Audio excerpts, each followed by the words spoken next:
Билим берүү, илим, маданият тармактарында биргелешкен программаларды кеңейтүү, эки тараптуу изилдөөлөрдү, алмашууларды жүргүзүү, креативдүү жана IT долбоорлорду ишке ашыруу. Бул тууралуу Астанада өткөн илимий жана чыгармачылык интеллигенциянын биринчи казак-өзбек форумунда серепчилер, окумуштуулар жана жазуучулар билдиришти. Ага Казакстан парламентинин сенатынын спикери Маулян Ашымбаев жана Өзбекстан Олий Majlisинин сенатынын төрайымы Танзила Нарбаева катышты. Тараптар маданий гуманитардык кызматташтыктын, элдик дипломатиянын өнүктүрүүнүн жана каада салттарды сактоонун актуалдуу маселелери боюнча пикир алышты.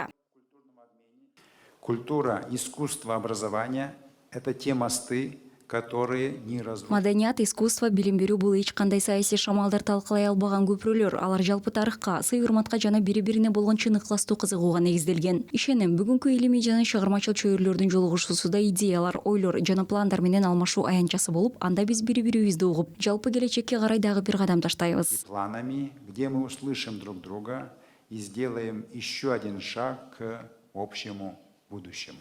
У нас уже есть успешные. Бизде университеттердин, илимдер академиялардын, музейлердин, чыгармачыл бирикмелердин өз ара аракеттенүү тажрыйбасы бар. Менин оюмча бул жерде потенциал абдан чоң. Археологиялык экспедициялардан баштап биргелешкен көргөзмөлөргө, мурастарды сактоо боюнча санариптик долбоорлорго чейин. По сохранению наследия. Өзбекстан сенатынын төрайымы ошондой эле өлкөбүздүн президентинин алдында аялдар иштери жана үй-бүлөлүк демографиялык саясат боюнча улуттук комиссиянын мүчөлөрү менен жолугушту. Тараптар гендердик теңчилик маселелерин бүткүл Борбордук Азия аймагынын туруктуу өнүгүү жолунда аялдардын экономикалык мүмкүнчүлүктөрүн кеңейтүү боюнча долбоорлорду талкуулашты. Мындан тышкары жолугушууда биргелешкен демилгелер иштелип чыкты.